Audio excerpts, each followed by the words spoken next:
will be here handling, trying to keep everybody muted. We will ask you to mute yourselves, if you will, so that, because we've got a large attendance today, and this will keep the background noise down. At the end of the webinar, Mary will take questions, comments, inputs, and Sue will unmute everyone at that time as well. So again, let me welcome all of you. For those of you that don't know, Mary is coming to us from across the border up in Toronto. So once we made the connection, I thought, well, those of us south of there should probably utilize Mary's skills before we have a wall between the two countries. So we thought, well, let's go ahead and schedule this between now and November. So Mary's been great to work with. She comes to us through our chapter of Blue Cross Blue Shield, where some people got to interact with her from Detroit and Lansing, and she came highly recommended, and Mary and I started getting in touch and suddenly realized this topic, of course, is probably the one I get asked about most frequently in terms of webinars, conference speakers, the whole ball of wax. So all of you had a chance to read her bio, I hope, on the internet. She is a best-selling author, a media personality, and columnist. And I should add, if like me, any of you subscribe to the Huffington Post, she actually has a wonderful post on there today called Practicing Inclusion. Actually, I called it up. Practicing Inclusion in Our Daily Lives Will Help End the Hate. Mary, I'm looking forward to reading this between this session and our afternoon one. So, as founder of the Donahue Mentoring System, she designs systems that provide people with roadmaps for developing others. It's what she does. And along the way, she recognizes a big piece of this is understanding how different generations can and should work together. So, without stealing any of her thunder, I will mute myself and introduce today's presenter, Dr. Mary Donahue. Mary? Thanks, Steve. It's a great pleasure to be here. It's a great pleasure to be with everyone. I want you to know I don't normally sound this raspy, but I do have a little bit of a cold, so if you can't hear me, please just let Sue know, and she'll tell me to turn up the volume. And now you know my age. I have to put on my glasses to make sure that I read my slides correctly. I'd like to introduce my colleague, Mohammed, who's on the line. I'm not sure if he can say hi or not. I think he's muted, but he is here. So hi, Mohammed. Today we're talking a little bit about understanding and managing a generational workforce. I want you to notice that there's probably 71 slides in this deck. The reason there's 71 slides is I want to ensure that I answer all of the questions you took time to ask me on the quick survey we sent you. And I just really wanted to read a quote from the survey before we start this, because this is a quote that really helped me frame this presentation and will continue to help me frame further presentations. As we look to the future, we need to make sure we are being proactive in attracting millennials, engaging them as employees, and appealing to them as our customers. Tips and insights will help me develop into a better leader. And another person said, techniques to improve communication between generations and understand best methods to motivate generations. What's key about that is everyone asks me consistently, since I began this research when I was first teaching millennials, when I came back from being ill and started teaching in the university system again, what makes them tick? Why are they so different from us? And millennials ask me, why are they so different from us? And the bottom line is we all see through different lenses, and it's based on anchoring events that happen in our lives. So before we go any further, I just want to talk a little bit about what you wanted to learn and how this presentation is going to roll through. Everybody wanted practical tips, they wanted brief descriptions of the generations, and they want me to talk about my latest research, Gen Z. I alluded to that a little while ago when I began this research back in November. I started researching Gen Z, which is the newest generation, so I'll do that. Essentially, what everybody wants to do is improve the communications gap. And that's what we're going to look at today. And you'll see that I've given you tips for motivating and tips for communicating with each generation. This is a very practical presentation. It's very limited in its academic scope. If you had hoped for an academic presentation, I'm very happy to send you my most recent paper in the Journal of Diversity, but I don't want to bore you. And sometimes academics, we can be somewhat boring. So what is the cost of not communicating between the generations? I just thought I would give you this reference from a recent paper that PricewaterhouseCoopers put forward. And in some cases, 56% of your budget is at risk because people aren't communicating. And when we think about that and we look at that, what we're really finding is people aren't communicating. That means they're not achieving their goals. And if people don't achieve their goals, then they're getting stressed out. And why is all of this happening? It's because of technology. Technology has continued to develop us as much more task-based leaders than people-based leaders. And if we go back in our history, we know that when we develop people in an organization and not focus on tasks as leader, we become far more productive. The more we focus on task, then we don't listen to each other. And if we don't listen to each other, we create roadblocks because we have to communicate again. Think about it this way. If any of you ever went to camp, you always played around the campfire the old game Broken Telephone. And what we look at with Broken Telephone is when you're not listening, when you're focusing on task, you're under huge amounts of stress to get stuff done. And when that occurs, you really don't have time to read the full email or listen the whole time in a meeting because you've got to answer emails and you've got to do all kinds of things on your smartphone. And what that then does to us is causes us even more stress. And then we don't achieve our goals. And then we start miscommunicating with people because we're slipping into what we call our fight or flight response. And when we hit fight or flight, which is what most people are in the workplace right now, we then don't communicate, our productivity is lowered, and often depression. Let me give you an example of that. Many of us, when we're onboarding, specifically Generation X, my generation, tend to say, you can't do this, you can't do that, this is what you can do, this is how you have to do it. I've done it myself. Mohammed can tell you I've made this mistake 1,000 times. When you say can't to a millennial, automatically they tune you out. They go into fight response, because they have never heard those words until they enter the workplace. Millennials have never been told can't. They're the of course you can do generation. They're the like generation. A few quotes here. I need practical solutions to take back to my team and organization. Well, let's do that. But first look at, when I'm talking to you about developing people, look at what Dale Carnegie and the Dale Carnegie Institute says.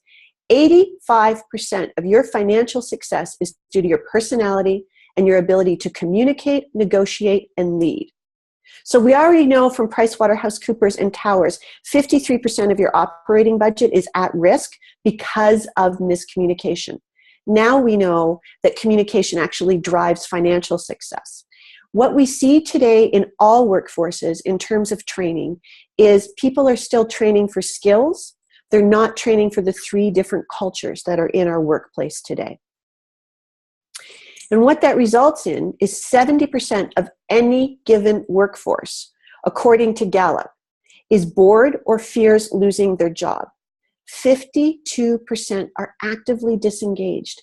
That means they're working against you. They're looking for new jobs. They're doing all kinds of things. And those 52% are the people that are with other people and are creating negative ideas.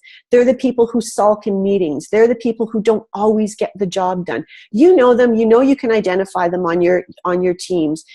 What we're going to talk about today is how to perhaps take them out of this disengagement and re-engage them with the workforce. That's really my passion. Helping people get clear, get understood, and become engaged again. I love doing that. So why is all of this happening? I talked about this earlier. We tend not to listen to each other. And as an example, as a parent, I'll give it to you. I have been known to be on my smartphone. I run a business. Of course, I'm always working. Oftentimes, if I'm on my smartphone with my daughter, I will miss what she's saying. That means I don't hear her. That means that she knows that I'm not listening to her and my phone is more important than she is. Well, in a meeting, people feel exactly the same way. And so if you're trying to get them on side, if you're trying to get them to collaborate and all you're doing is spending time on your phone or focusing on your computer when they're in their office, you are not pulling them in and creating team and engaging them. So let's look at some ways that we can step away from our computers because they're necessary. They're an incredibly important part of our lives. But let's figure out how we can move forward and manage each generation. It's important to understand that to build our business and to build business capacities, we have to know how we have to build team, how we have to build productivity, and how we have to build collaboration. And this is my theorem. Learning is a function of EQ, which is listening, and IQ, which is logic. So let's step back for a second and understand what we mean by learning. Learning is how engaged we are. Learning is, if we are learning on the job, we're not depressed. We're constantly challenging ourselves. If we are listening, that is how we're accepting feedback, giving feedback, and have difficult conversations. And our logic is based on the morals and the ethics of the corporation and of self, and how that drives performance. I define communication as the message sent being the message received. So I'm just going to repeat that because that's a favorite saying of mine. Communication is the message sent, is the message received. I want you to sit back for a second and think about how many times you may have sent a message that was not received in the correct way. Let me give you an example.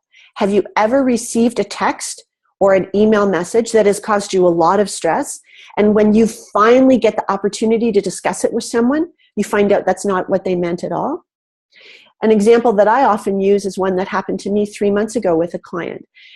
A friend of mine got a brand new phone and she didn't have time to figure it out, and so she had to text her head of sales, and she did. And she texted that person in all caps. And that was on a Friday afternoon. Well, all caps to anyone who's familiar with a phone is yelling.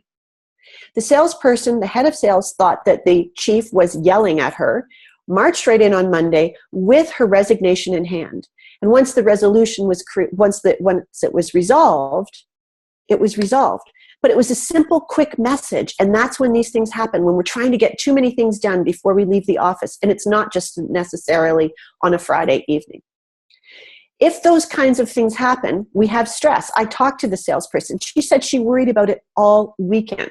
Was she productive? No. That means she lost income. If we look at it another way, what's happening in our workforce? If people are constantly stressed or disengaged, 52%, that means that you're not challenging them in a way that's moving your business forward.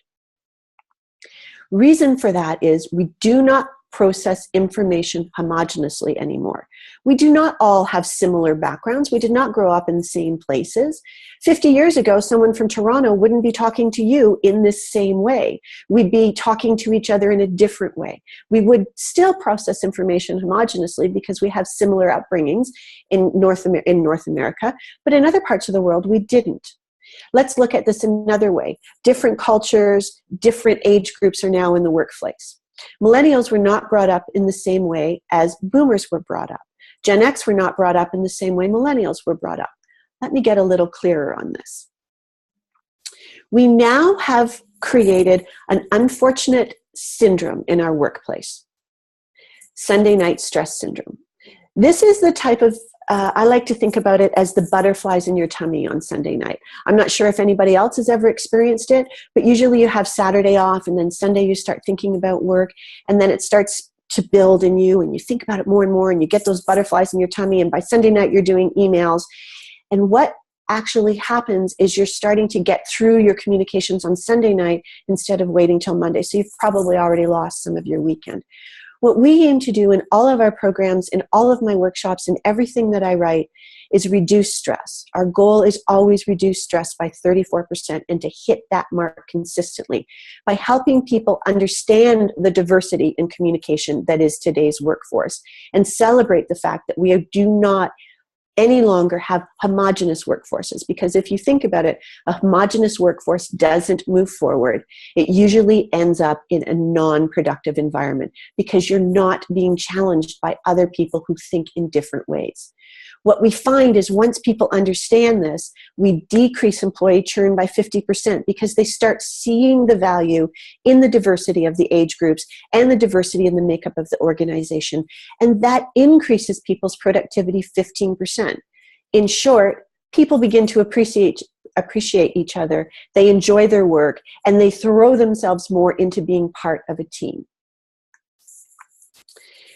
Here's another example that we found in our research. Old-style leadership is fear-based. Fear is the soundtrack of our lives today. I blame it all on the movie Wall Street. If we look at Wall Street, that is how Gen X were really, in terms of visual learners, taught to manage. It was go, go, go, put your head down, work hard, be the hardest worker in the world. Go for the money, honey. When we start doing that with technology and when we type, we hold our breath. And after this workshop, I want you to think about this. Type, look down, and find that you're holding your breath. When you talk to somebody, you actually exhale, you breathe, you reduce your stress. Our job as communicators is to help you reduce that stress.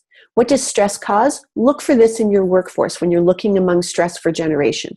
Implied communication, quickly delivered and inaccurate messages. I've already given you 2 examples of that. Negative attitudes. We see that in millennials when you say can't. Lack of traction and follow through. We see that with teams that just can't seem to get grounded. They can't get their projects off the ground. Reduce problem-solving activities because people are stressed, because they're not communicating, and stress drives inactivity. And as I talked about before, festering stress issues. And we all know what stress can do to our bodies. Each generation processes information through a distinct and different lens. The more we increase stress, the more we increase our fight and flight response. And that means that less than 15%, if we go back to those Gallup numbers and we look at PricewaterhouseCoopers, we look at Towers, and we look at the research I've been working on since 2012, less than 15% is fully engaging with each other and they're working at their potential. So let's fix that. We always teach people to use the 9 conversations. There's 2 reasons for chatting with somebody: to engage someone and to disengage with someone. Really, that's why we have conversations. If you think about it, all of our conversations are engagement conversations or disengagement conversations, do or don't do conversations. There are 9 conversations in the world. All other conversations are classified under these conversations. Today, we're going to focus on the learn conversation, because we know that learning reduces stress in the workplace by 34%. Here's an example of the other 9 conversations and what outcomes they drive. Learning, listening, and influencing drive collaboration. Give feedback, accept feedback, and difficult conversations are communication conversations. And ethics, morals, and business performance are change conversations. And I'm happy to talk more on these on other webinars with Steve, and I will. But today we're going to talk about collaboration to reduce stress, because that's what you asked me to talk about in terms of generations on our survey. The first way to reduce stress in the workplace is by understanding each generation's lens. We don't typically want to be bad communicators. We've been trained to be bad communicators. And we didn't mean to train people. I was part of the training that did that. We just didn't know the effect that technology was going to have on us. Marshall McLuhan actually predicted it in the 1960s, but we didn't pay attention to him. Back in the early 30s, they had a similar problem when the introduction of the assembly line came on. And what happened is people got so depressed that they began to just leave work in droves, similar to what we're seeing now. In some companies can't even find people to hire. The employment rate is so low. Kirk Lewin said that's because behavior is a function of people and the environment. Bad environment, people leave. Chester Bernard, one of my favorite guys, said, if you can only lead people if people understand what you say, follow it, and believe that it will help them and the organization. The interesting part about Chester is that statement written in 1938 is true today for every single generation. Every generation has a little bit of, what's in it for me? And Elton Mayo was famous for the Hawthorne effect and the problems of the industrialized civilization. Again, read his studies and you'll see everything he talks about affects us not from an industrial civilization, but a knowledge-based economy. Same problems almost 90 years later. So let's talk a little bit about what each generation is, how we defined it in our research, and the anchoring moments of each generation. An anchoring moment is a moment that shapes how you learn in an environment. Boomers, we define boomers along the academic lines of born before 1960. Boomers are famous for being builders. Boomers are builders because of their anchoring moment. Many boomers can remember the threat of the bomb. They can remember learning to hide under their desk. They can remember learning all kinds of safety measures. They also remember where they were when JFK died. To them, they want to build a legacy. It's incredible what boomers have built since that time. They've built not-for-profits. They've built huge organizations. They've built bureaucracies. They've built government. They've built everything. That's what they do. They create legacy moments. Gen X is defined as born between 1960 and 1980. Gen X are the entrepreneurs or the doers of the generation. They put their heads down, they get the job done, and these people really focus on task. Gen X's real moment, I call Gen X the CNN generation. And the reason that is because Gen X came of age at the same time television came of age. Gen X was weaned on Disney. They were weaned on television. They loved television so very, very much that we had TV tables, TV dinners. We had TV date nights as we grew older. Many of us remember Friends. We remember Cheers. We even remember Family Ties. We remember songs. We're going back to all of those kinds of different things. But their anchoring moment was really the recession of the 80s and the 90s, because they were the first generation to graduate into no jobs. Boomers literally fell into jobs when they graduated from high school and university. There were tons of jobs. Gen X was the first generation ever to be laid off because of lack of work. Then we look at Gen Y, born between 1980 and 1999. And this generation is interesting from the point of view that they are very much the generation that had no real anchoring moment until 9/11. They're the like generation. They were the generation that's been online since the 5th grade. Everything they do was all about being liked. We changed education to focus on self-esteem and liking oneself. This generation is very much a generation of everything is democratized. People are very successful. They're very much, you're going to see them as a union generation. And why that's very important to you is to understand that they see people as equal in the workforce, not as boss, supervisor, head of union. They perceive that they're equal. And last but not least, we have the Gen X generation. And this is very much my techno generation. This generation was born with technology. This generation is what we like to call the share generation. They've been sharing with someone since the day they could use an iPad. The interesting anchoring moment of this generation was like Gen Y, the millennials, 9/11, but in a very different way. They, like the boomers, have lived under the fear of ISIS their entire lives. This generation understands mass murders. This generation understands Paris.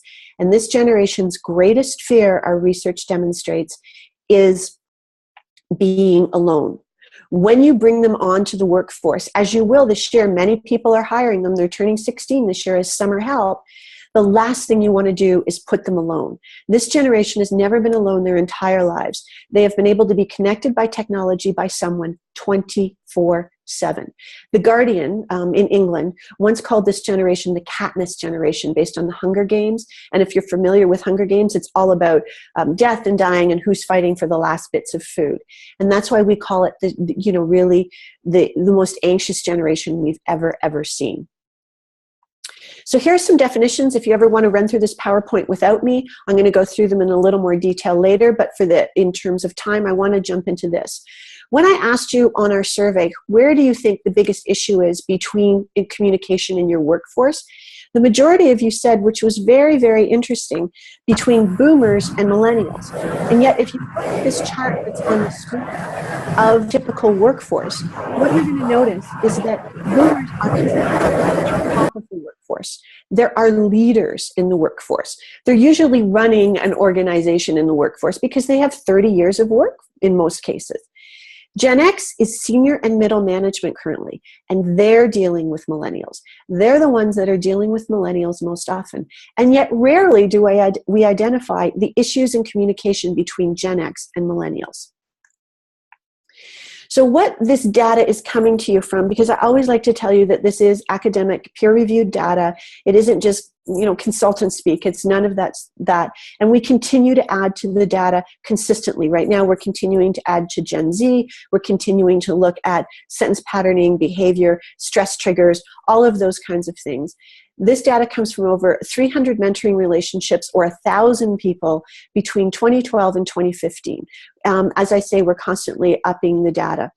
All of the participants were enrolled in the Donahue mentoring system. The data was gathered in terms of quantitative measures and qualitative measures, and the data was presented at numerous different conferences between 2013 and a paper that was just published in 2016. This is a key chart you'll appreciate when I talk about the differences in the generation and how they see the generation. What I'm going to do next is I'm going to walk you through this entire chart. I'm going to give you tips for motivating and tips for communicating with each generation based on the information. What we did is we looked at how each generation perceives leadership in their work environment. This data is only good for North America. I have no corresponding data for information outside of America, nor would I ever think to just make any significant ideas on other parts of the world. I have been told from people who have participated in our programs in Britain and India that they're very similar, but they're not the same. So when we look at points of view on leadership, if we look at what is the worst you can do as a leader to a boomer, well, that would be to kill their legacy. And the reason that is, remember when I said that boomers are very much legacy creators, they're builders? Well, for Gen X, if we look at what they're most worried about, what's the worst thing a leader can do? It's hang that threat of firing over them. That is one of the most demotivating things we've found in the last 10 years. For Jack Welch and GE, it worked brilliantly for the first 10 years. Now what we see is that's really just having people step back, and that's why we're seeing a 52% disengagement numbers in the workforce, because the fear of firing really isn't working for people anymore. They're beginning to sense that if they're talented, they can either go out on their own, or they can find work somewhere else and probably get a better deal and a little bit more money and a little bit more vacation. Interesting, in terms of Gen Y, to kill their productivity, it's not to develop their talents. Remember what I said about the anchoring moment for Gen Y? They've been developed, their focus has been their self-esteem from kindergarten all the way to grad school. When they go into the workforce, rarely when we're onboarding do we say, look, here's my plan for you. Here's how I hope it works out. Here's my 3 to 5 year plan. Are you going to be CEO in the next 12 years? No, most likely not. But what you are going to do is develop this way. Here are the ways that we are able to help you. Here's our mentoring program. Here's our sponsorship program. Here's our learning education budgets. Here's what we have planned. And immediately when you say that to them, you've aligned with the way they have been educated their entire lives and the way their parents have spoken to them.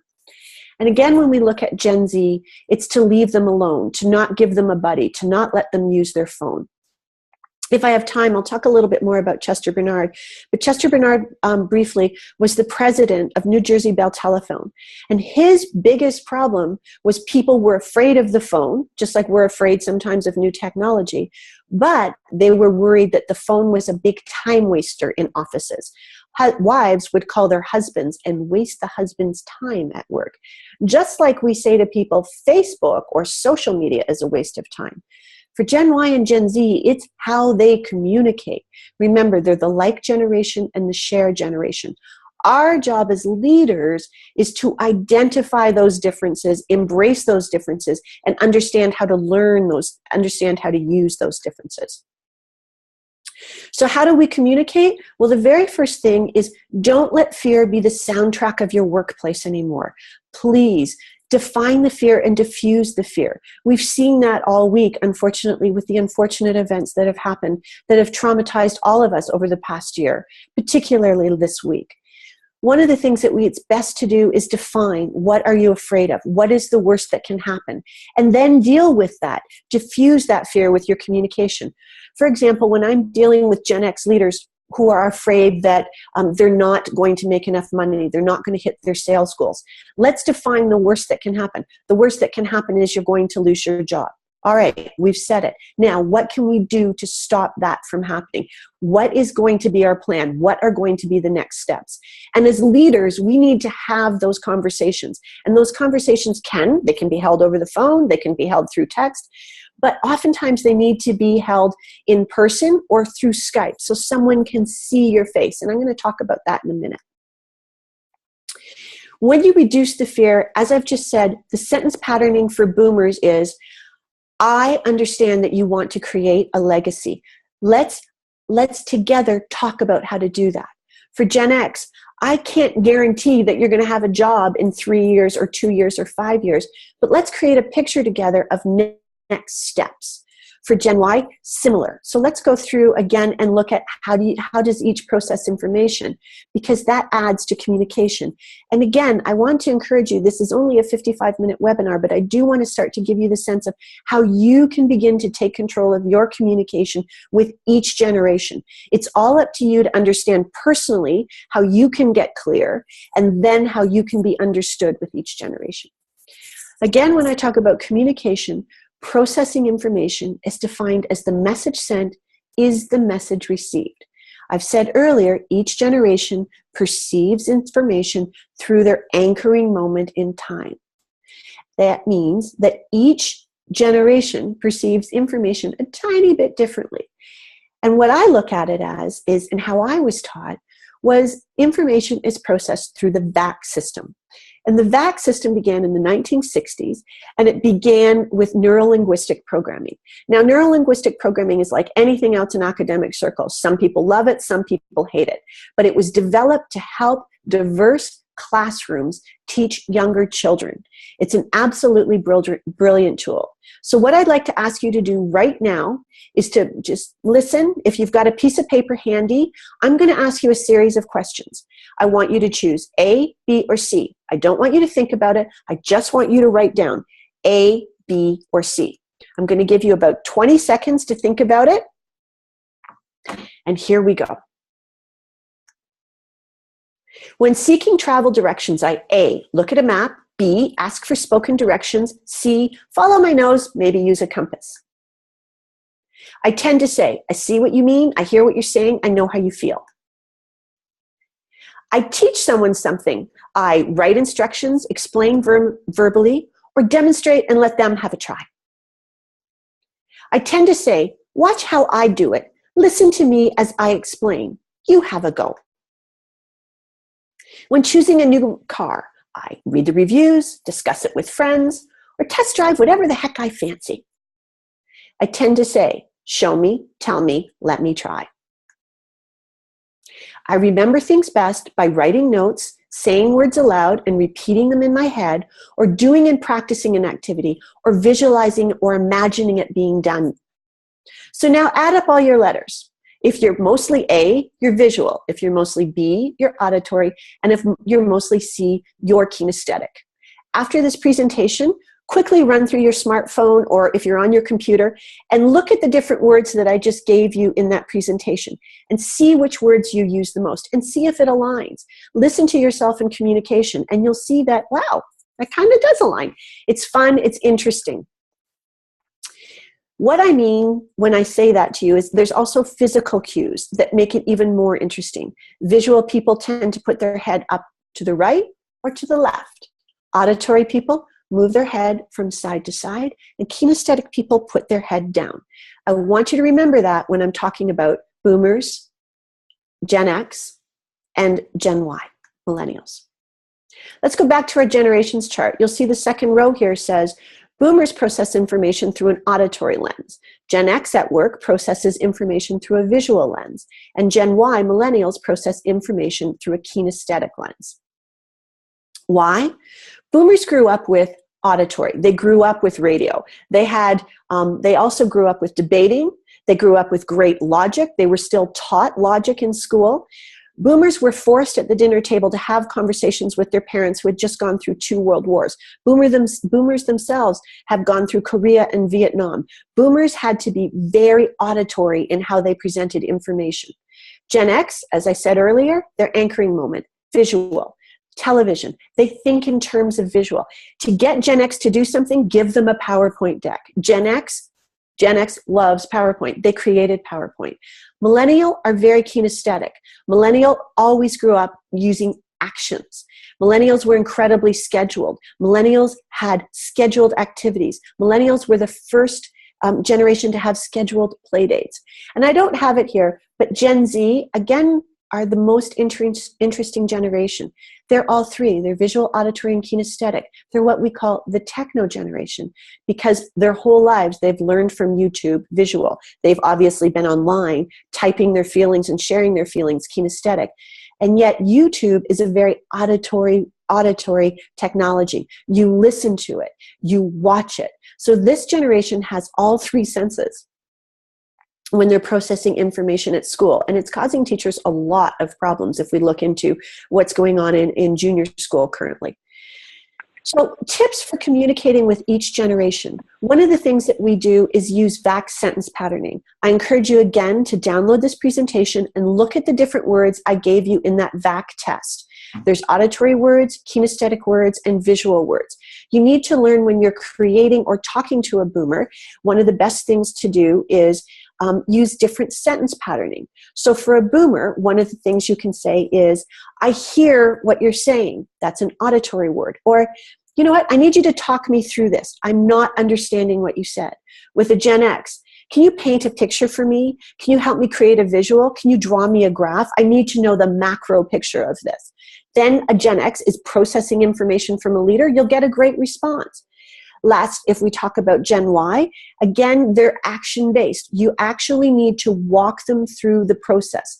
This generation has never had to think in terms of gray. All their thinking has been done for them, or they've quickly been able to go to the Google and been able to look something up. Processing information to them is very black and white, very much like the algorithms they grew up with. So, when we look at the next idea of what is your perception of good leadership, because we go back to we do not process information homogeneously.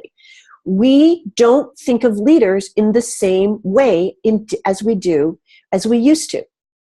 Boomers used to think of a great leader as an honorable monarchy. And if we look back to Merrill Lynch is a perfect example of this in the 60s and 70s. My uncle was hired during this time. And everybody hired at Merrill Lynch was Irish Catholic Air Force pilot or someone who had been in the Air Force. And they all thought of their leader as a very honorable monarchy, someone they served, one unit, one team. But when everybody thinks homogenously, there's no room for innovation. And Merrill Lynch realized very, very quickly on in the late 80s and early 90s that they really had to change. And it's a very interesting case study. If you ever want to go look it up, I highly recommend it. Gen X had to come in with command and control because remember their anchoring moment was very much, you're going to be fired. I need you to get this job done. You have very little budget. Move, get it done. So to do that, you need to take command. You need to take control of the situation, and you need to focus on task and get the job done. Gen Y, as I've talked about earlier, is a very democratic generation. They were brought up with everyone winning a sixth-place ribbon. No one ever lost. No one ever failed. No one ever had an opportunity to really learn from a horrific mistake in the workplace because they don't know the word can't. So we have to introduce that to them. So a really good leader to them is someone who's democratic, someone who makes everyone equal. Now you can read amazing case studies of Gen Ys who are leading corporations who have tried an actual democratic workforce. And it fails because you do need to have a hierarchy.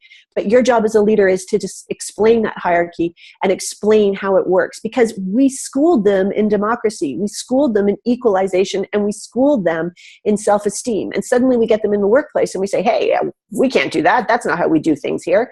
So we need to go back as a leader and check that.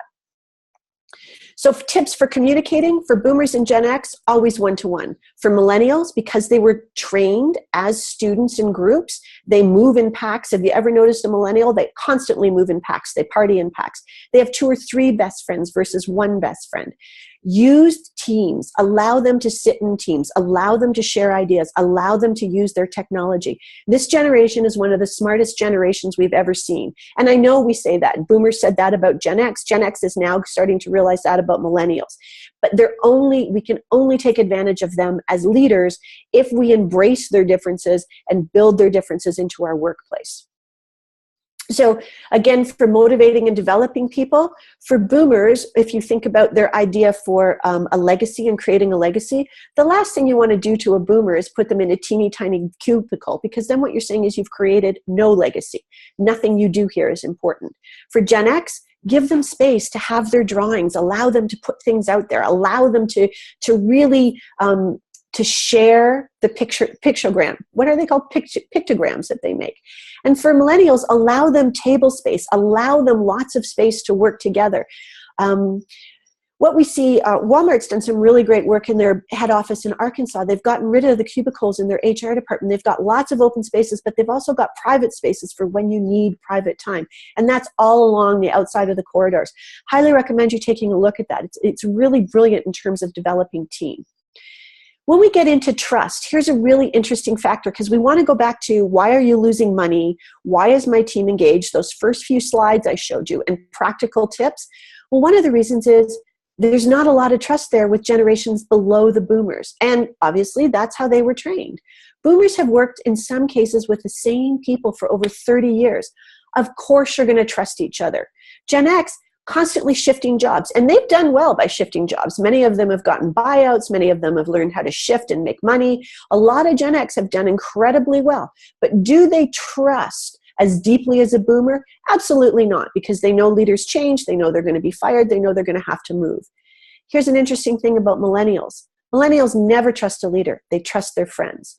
And if you want further proof of that, look at the rise of Glassdoor on the web. They share everything about different job sites. If you haven't looked at your company on Glassdoor, I recommend you do it.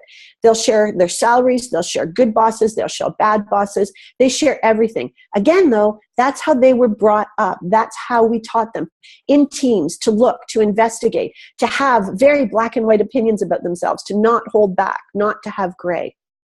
So when you communicate with a boomer, you have to be very benevolent. With a Gen X, you have to be autocratic. And with a millennial, you have to be very democratic in your terms. And just in case some of you just are struggling with remembering those, don't forget I gave you the definitions for that early on. Just go back and flip to those slides. So tips for motivating and developing, what we call sentence patterning. When you have a boomer, the best thing to do with a boomer is allow them to develop teams and ask them their opinion. They build things. Ask them, what is your opinion? For Gen X, because they're very task focused, what are our options? And they'll make a brilliant strategic plan for you. And for millennials, always ask them, what do you think? Because that's how they were trained. And then share with them how you think, and what you think the repercussions of their ideas are going to be, and ask them to create a plan. What is your reward for great leadership at work? And I'm just going down this chart really quickly. For boomers, it was always, come have a job with us, work hard, and you'll get a pension. For Gen X, work hard, get fired, get a package. It's brilliant. I mean, that's how they were trained. You're going to do super hard work. You're going to work for us for a really long time. You're going to be a contract, or you're not going to work for us a really long time. You're going to be a contract worker. There's going to be no benefits, but we're going to give you a lot of money, and then we're going to let you go. And for millennials, they have a whole different sense of this, and that's because of the recession in 2008. They saw what happened to their parents who worked really hard. They saw pensions disappear. They saw job security disappear. They saw everything start to crumble. Millennials work to play. Allow them time to play at work, to work at a new project. They love new projects. Their mantra is adapt, adopt, improve. They're brilliant at those things. For those of you who are as old as I am, you can remember Shift F7, and you would hit that to print. But if you hit the wrong buttons, your computer would shut down and you'd lose everything. Millennials aren't ever afraid of losing everything. They know how to find everything on a computer. They have absolutely no fear when it comes to technology. What they actually fear is communication and isolation. So tips for communicating with them: boomers, be very directive. Gen X, very logical. And millennials, as I've said early, don't have gray in their conversation. Just be very black and white in your requests with them. Don't, for example, I always create a list, I create a timeline, and I create a date due, and then I give them the rationale behind that. It seems like it's extra work, but think about cutting down your communication by giving it to them in the very beginning. It's actually very efficient leadership. Tips for motivating and developing them. I'm sure all of you have been following Harvard Business Review, MIT Sloan, all the different academic research that's coming out on transparent financials. Well, that's incredibly important for Gen X and for millennials and for Gen Z. If you look at some of Neil Godfrey's work, she's Neil, Neale Godfrey, Godfrey. Look her up on the internet. She talks a lot about money and children and making children comfortable with money. And one of the big differences between our children and boomers is many of us are now talking to our children about money and being very honest with our children about money. When boomers were running companies, the P&L was always kept very quiet. We knew exactly who it was. The senior leadership team knew the P&L, but nobody else did. Well, if you don't think your company's doing well, you're going to be incredibly stressed about your job if you're a Gen X. If you don't think the company's doing well as a millennial and you're the share generation, you like to share how great your workplace is, you're not going to do well. So the best thing to do is what Harvard Business Review, I think, coined the term transparent process or transparent financials. Share with people what you are. Kaiser Permanente had a CEO who I thought was brilliant. The current CEO I adore, but their previous CEO, I had an opportunity to read his book. And what he did every Friday is he shared with people how the company was doing in a Friday email. And he actually made a book of those emails. I highly recommend it. It's a great book. But what happened was he was incredibly transparent in his process. Not all of the emails were peace, love, and joy, and we're the very best company in the entire universe. No. But they said, look, this is what's happening. This is how we have to change. This is why we have to change. And this is what we're doing to change. Or this was a great celebration of our culture. This is who did it. And that's what we call the transparent process. And boomers love it, Gen X loves it, Gen Y loves it, and that's the only thing Gen Z knows is incredibly transparent, because don't forget, Gen Z is the technology generation. They can find out where you live, where you are, and what you're doing any minute of any day. My 15-year-old daughter can tell you where I am no matter where I travel. She knows how to do that through my phone. I'm sure other people do too, but I was impressed that my daughter could do it. So what does that mean for our approach at work, and what is an approach at work? Well, as I talked about earlier, for boomers, it's one unit, one team. For Gen X, get the job done really well, don't make waves. And for millennials, here's a really interesting point. I change based on the required results. Adapt, adopt, improve. What do I need to do? How do I need to get there? And how can I change what I'm doing to get those results so I can go play?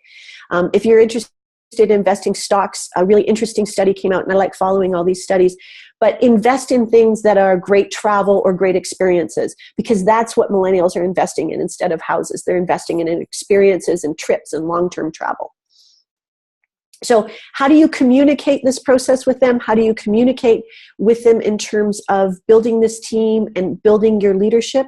Well, for boomers, I would highly recommend using an org chart. Boomers really understand org charts. They understand where they are. Monarchies are always described in org charts. If you're familiar at all with Queen Elizabeth, they always give a list of all the different people who could be queen next, who wouldn't be, or king next, or I think it is. And then for Gen X, always create mapping. Gen X is visual. Make sure you create very detailed maps of where you're going, how it's there, what team reacts with teams. If you ever want an exercise in mapping, ask a Gen X to map your organization, and you'll see the most beautiful visuals you've ever seen. And for millennials, the worst thing you can do when you begin to onboard them in the very beginning is to create an org chart, because millennials are always on the bottom of the org chart. Remember that triangle I showed you earlier? Millennials have never been on the bottom of anything in their entire lives. And then we take them into the workplace and we say, oh yeah, you're at the bottom of the heap. What we suggest is to say, this is the team you're part of. Here's a Venn diagram of how it interacts with senior leadership. Here's who else it interacts with, and work them up. I always recommend a game of life board to show millennials how it works. Like, you could even draw it out. I'm a Gen X, so I consistently draw out the hierarchy. I hired a boomer back in January, and the best thing she ever said to me is, can you give me the org chart of this organization? My organization is incredibly small. We're 10 people and under. But I just thought, oh my gosh, well, no. But yes, I will definitely give you the org chart of our organization, because to her, that was an important communication point that I had missed in the onboarding. Tips for motivating and developing as a leader. All right, boomers, remember they're very auditory. Go back to that. They like legacy. Make sure you write a grammatically correct, long and detailed email.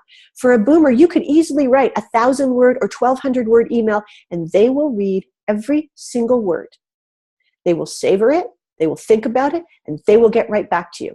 If you send 1,200 words in an email to a Gen X, they won't read it.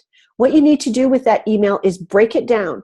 Put it into titles and bullet points. Underline your titles and then put the bullet points underneath, because that's how Gen X processes information, as a visual. When a Gen X is learning, when as an educator I'm teaching a Gen X, I know I have to have a title, because they'll scan the titles first, they'll look at what's most important to them, what's most important to task, and then they'll look at the bullet points. The rest of the stuff they won't read. They'll put it in my to read file. And with millennials, it's incredibly short messaging. If you look at millennials and how they process information, it's action-based. Actions are always very quick bursts of movement, if you think about when we're moving forward. Short, quick messages with millennials, and allow them an opportunity to give you feedback immediately. And what I mean by is feedback in a communication. A millennial on this webinar would probably be dying right now because I'm the only person talking. They haven't had an opportunity to jump in with some information. I haven't had a lot of moving pictures. I haven't had a lot of those things. When I do talk to millennials, it's a very different speech when when I'm talking to a group of millennials. So just think about short, quick messaging. I need to see you now. It's related to project X and Y. Please bring X, X, and X. Or this is what we're going to need for our meeting. How is your level of engagement tied to your leader? Well, of course, boomers are tied to their leader. Honorable monarchy. They've been in the workforce for 30 years. That's how they were trained. Gen X, very much collaboration type of group. They have to be able to work with their team, motivate their team to get the job done. Not necessarily with their leader, because they flip through leaders very, very quickly. Leaders change. And for millennials are also engaged with people at work. Millennials love their work relationships. Gen X came up with the term my work husband, my work wife. Millennials embraced that term and started creating it my work friends, my day friends, my home friends, my school friends. They want to engage with all levels at work. This generation actually feels they're on par with their parents, because that's how their parents brought them up. So when you as a boss aren't sharing information with them, they're always very, very shocked, because their parents shared with them so much information. So again, tips for communicating with them. Boomers, you can be so direct with the boomer. Just boom, this is what's going on. Always with Gen X, talk job with them. Be very logical with them. Talk job, talk team. With millennials, talk with them. Allow them, as I said earlier, to have part of the conversation, and ensure there's not a lot of gray left in there. Tips for motivating and developing. Weekly check-ins. Boomers were always famous for that walk and talk style of management. For Gen X, again, they're familiar with that. All boomers were their bosses. They get it. If you walk in on a group of millennials, they're like deers in headlights. They have absolutely no idea what you're doing. They're so used to people connecting with them on their phones that they're not sure why you're there. Am I in trouble? What's going on? Why are you in my room? Kind of thing. So always give millennials almost a heads up, tell them about their meeting. Again, it's just respecting how they're viewing communication from a leader. How do you know a leader values you? Well, if you look at boomers, it's a corner office. For Gen X, it's money. And for millennials, as I said earlier, it's fun time to work on things. Again, tips for communicating with them. Create a narrative that celebrates each generation. I told you earlier about this, the former CEO, the retired CEO of Kaiser Permanente. For myself, I do Friday afternoon emails. I take after him, but mine are very short. They're very sweet. They're to the point. In terms of annual reports, every annual report I've always read says we celebrate our people, but none of them actually provide statistics on how they're celebrating their people, and they're not sharing all the stories of what their people do. Provide metrics on how you're moving people through the organization, how long people are staying with your organization. Do all those kinds of things. Celebrate and communicate. Again, I've talked about using stories here. If you're into video, create short videos. Share it. Use social media. Have some millennials come in and give you social media or do your social media for you. It's amazing what they can come up with. But remember, give them the guidelines of what they can talk about. They're the generation that's used to giving all kinds of information out. So you want to make sure they know the rules on what they can share and what they can't share in terms of social media. If we talk about mentoring here, and I'm not going to talk about this too long, but just understand that mentoring is a very familiar concept for boomers, not so familiar for Gen X, and not for millennials. And I give you some basic statistics here on why that happens, and I'm just going to move through that because I think many, many people on the call know this already, and they understand the value of mentoring, because mentoring makes your organization and the culture of your organization, the handbook of your organization, come alive, and it transfers knowledge. I have 55 minutes. I only have 2 minutes, so I just want to quickly review what you asked me to teach you. So I'd like to see everyone on my team improve their efficiency with regards to communication. How can you do that? Tips that I've given you to do that. You can share this PowerPoint, share the generational chart. Feel free to reach out to Mohammed or myself. Both our emails are on the end of this presentation. How do I engage all generations in the workforce? Well, use the 9 conversations. Make sure that you have, you include or you create mentoring relationships to transfer knowledge from outgoing leaders to ingoing leaders. Develop millennials. Take the time to create that life game with them. Make sure that you are allowing knowledge to be transferred as well from boomers to Gen X. Practical solutions to bring back to my team and organization. Download all the tips for motivating and for communicating. And why should you use this information? What the value of it is? Because nothing I've told you is useless to you unless it works. Well, it does work. We've been implementing, I first started doing a TED Talk back in 2012 on millennials when they were perplexing me in the workplace. And I've gone on with to help Kaiser Permanente, to help Walmart, to help many, many other of our clients. And what we find is when people begin to get clear and gain understanding through engaging the different generations, people decrease their fear in the workplace and have an increase of productivity by as much as 10% in 13 weeks. People, they see reduced millennial churn in 16 weeks by 50%, decreased burnout by as much as 20%. And the behaviors that this instills, the behaviors that we're consistently seeing are collaboration, communication, and agility. And that means that stress is reduced 34%. Here's a little bit of information about me. If you want to know what I do, here's how to get a hold of Mohammed and I. And what's most interesting about everything that I have told you today and those statistics that I've shared with you, those results have lasted a year post-enrollment in our program, and they continue to last. We keep in touch with most people that are in our organization because, as you can probably tell by now, I love to talk to people, and I love to teach. I'm done, Steve. Wow. I knew this was going to be a fast-paced hour. I knew it'd be good. I didn't know how great. Mary, I have heard many people speak on this topic. You covered more information in less time than anybody with whom I've ever had the pleasure of working, and I've met some very, very wonderful people. We've got a little time. I'm going to ask, nobody wants to listen to me. Let's ask people if you have a question, a comment, to unmute yourself, and we'll see how many of those. We'll just keep going till everybody drops off. So open the lines here. Anybody has something they want to share, go for it. This is Avis. The first thing I had to do when you finished, Mary, was take a breath. Oh, Avis, I'm sorry if I overwhelmed you. No, that's okay. At 80 years old, I'm used to this. The one thing I did want to say is, having worked over 60 years, I've met all kinds of generations, and the one thing I have learned through it all is to be flexible. Brilliant point. And that's exactly what your slide about the mentoring one, how you use this information. The very last line, it says the ability to deal with change. And that's so important. I agree. Thanks, Avis. Anybody else?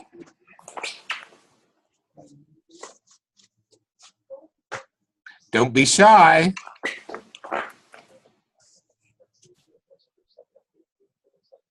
Anyone?